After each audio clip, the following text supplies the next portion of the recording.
kanong hinsuy hen ane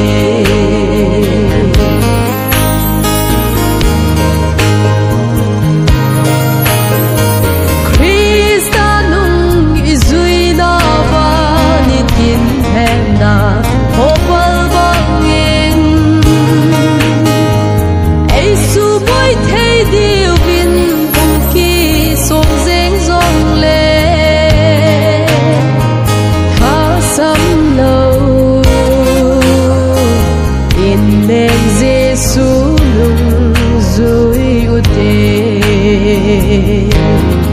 Giêsu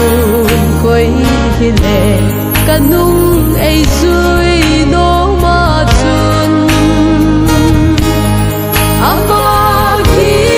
ngai dom hen a thing bel ki pun hen dang kanung hin zui hen ane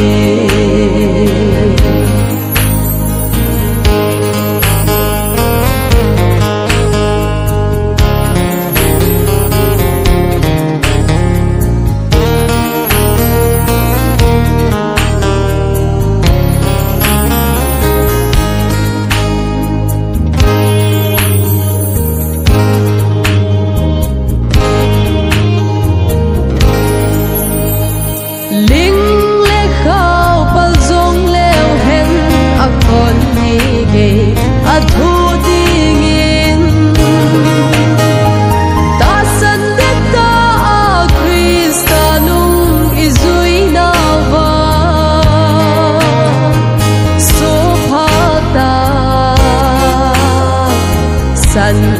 na bol aphai a hin ti ding Giêsu koi hile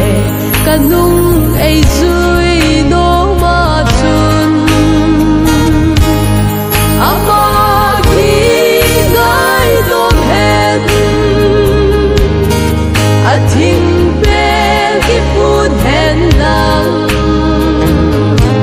kanong hin zui hen